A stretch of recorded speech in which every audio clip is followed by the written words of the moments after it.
Hello guys, તો આજે આપણી આ પોચી રૂ જેવી મસ્ત ઈડલી તૈયાર છે અને સાથે મૈસૂર મસાલા ઢોસા પણ તૈયાર છે। તો ચાલો આપણે શીખી લઈએ। સૌ પ્રથમ આપણે 1 વાટકા જેટલી અડદની દાળ લીધી છે। એને સ્વચ્છ પાણીથી રાત્રે પલાળી અને સાફ કરી અને ધોઈ અને આપણે પલાળી દેવાની છે। આ રીતે 1 વાટકી અડદની દાળ હોય તો આપણે એના માપ પ્રમાણે 4 વાટકા જેટલા ચોખા લેવાના છે અને એને પણ રાત્રે આપણે સ્વચ્છ પાણીથી સાફ કરી અને ધોઈ અને પલાળી દેવાના છે। આ માપ એકદમ પરફેક્ટ છે। જો તમે આ માપથી ફોલો કરશો તો તમારા ઢોસા એકદમ પરફેક્ટ બનશે અને ઈડલી પણ પોચી રૂ જેવી બનશે। આ રીતે સ્વચ્છ પાણીથી ધોઈ 2 પાણી વડે ધોઈ અને આપણે પલાળી દેવાનું છે। ત્યારબાદ એમાં ચમચી 1 મેથી દાણા પણ આપણે ઉમેરી દેવાના છે। મેથી દાણા પલાળવામાં નાખવાથી તેનું બેટર બહુ સરસ ફૂલશે। આ તમે જોઈ શકો છો, ચોખા પલળી ચૂક્યા છે 10 કલાક બાદ, રાત્રે પલાળ્યા છે અને સવારે આપણે એને મિક્સચર કરવાનું છે। આ રીતે થોડા એવા ચોખા અને થોડી એવી અડદની દાળને પાણીને નિતારી અને આપણે એમાં દહીં નાખી અને ક્રશ કરવાનું છે।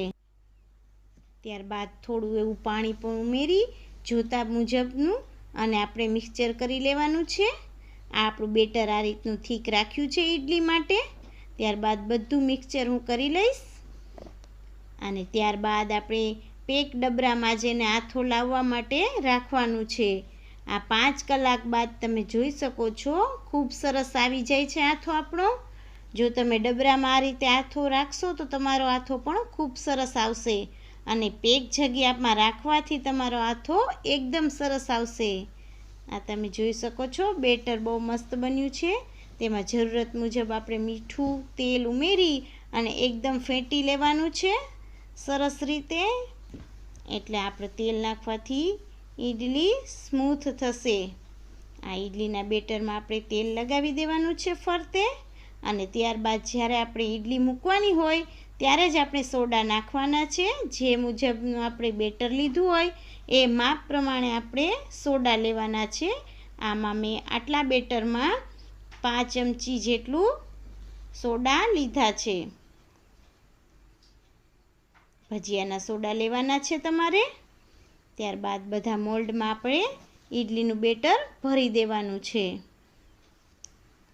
જો તમે સાજીના ફૂલ જે આવે છે તે સોડા લેશો તો જ તમારી ઈડલી આવી સ્મૂથ અને ફૂલી થશે।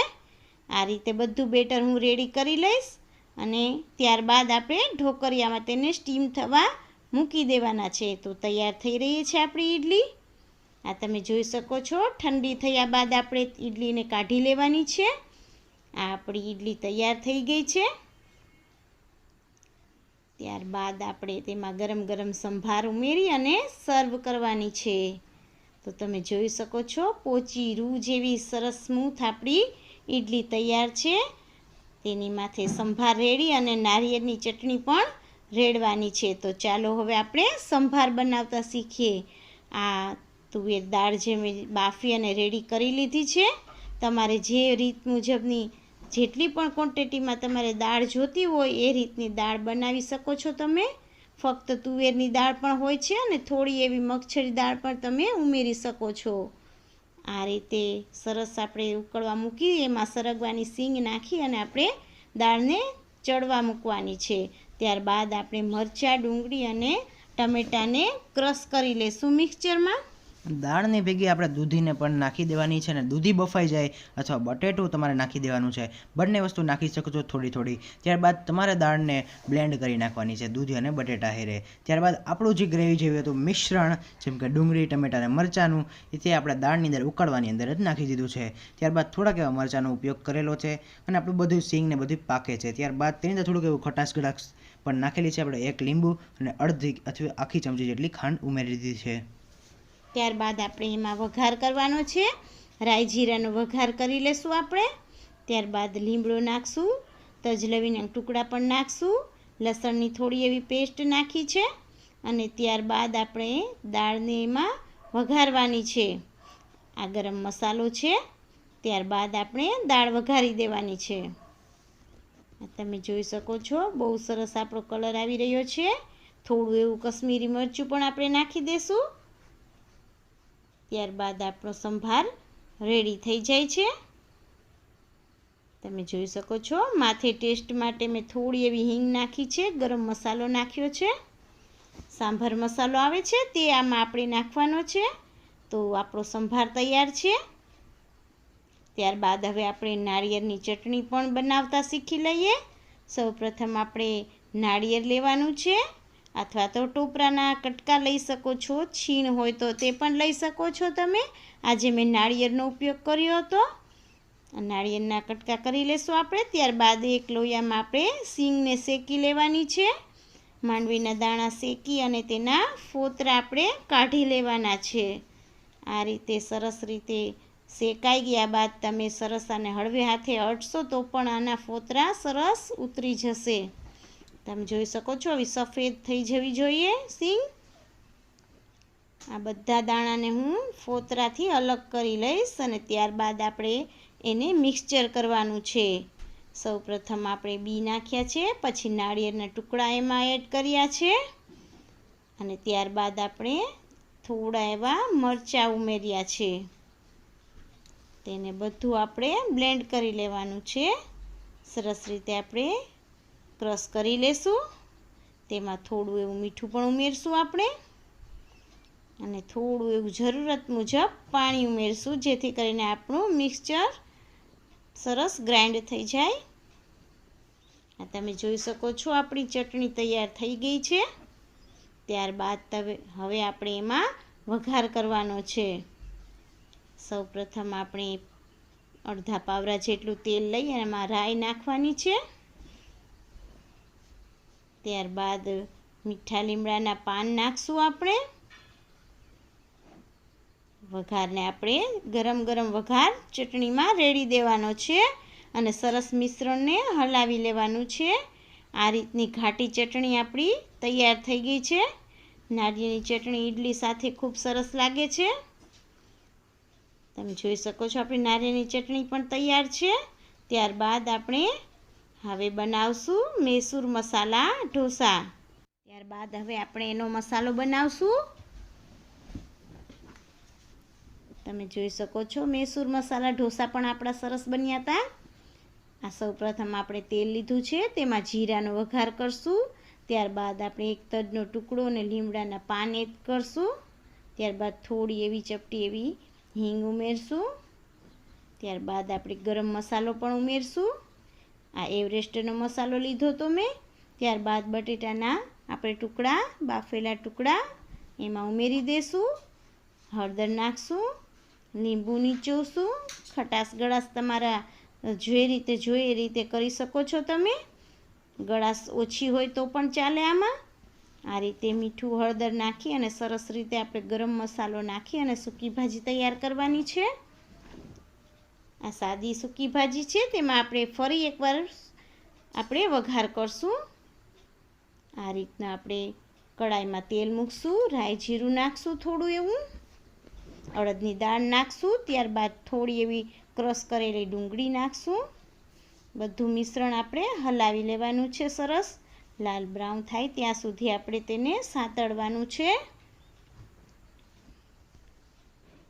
તમે જોઈ શકો છો આનો કલર થોડો એવો ચેન્જ થઈ રહ્યું છે. ત્યારબાદ આપણે ટમેટાના ટુકડા કર્યા હતા તે ઉમેરી દઈશું. તેને પણ આપણે થોડું એવું હલાવી લેશું. ત્યારબાદ થોડું એવું નમક નાખશું, હળદર નાખશું અને મેગી મસાલો થોડો એવો ઉમેરશું. ફરી એકવાર આપણે મિશ્રણને હલાવી લેવાનું છે. ત્યારબાદ આ લસણ અને મરચાંની પેસ્ટ હતી તે પણ આપણે ટમેટાની ત્રણેય પેસ્ટ હતી એ પણ આપણે ઉમેરી દઈશું. એની જગ્યાએ તમે કોઈ પણ ચટણી લાલ હોય તે પણ ઉમેરી શકો છો. ત્યારબાદ આપણે થોડી એવી સૂકી ભાજી તેમાં નાખી અને આપણે સરસ રીતે એને મૈસૂર મસાલાનો મસાલો તૈયાર કરશું. ત્યારબાદ આપણે ઢોસાનું બેટર તૈયાર કરવાનું છે.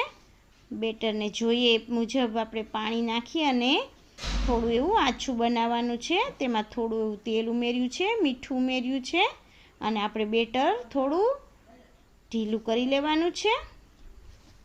ઈડલીથી થોડું પતલું બેટર હોય છે આપણું.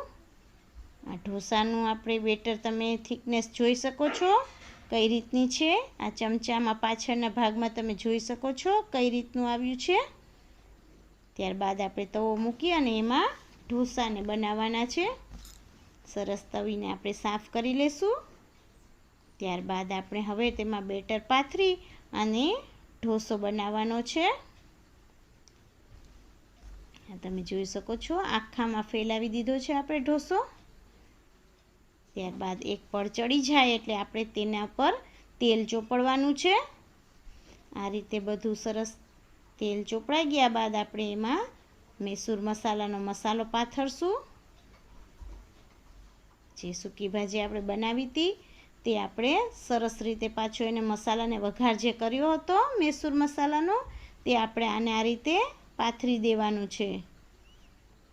સરસ રીતે આપણે આખા ઢોસામાં પાથરી લેવાનું છે બેટર.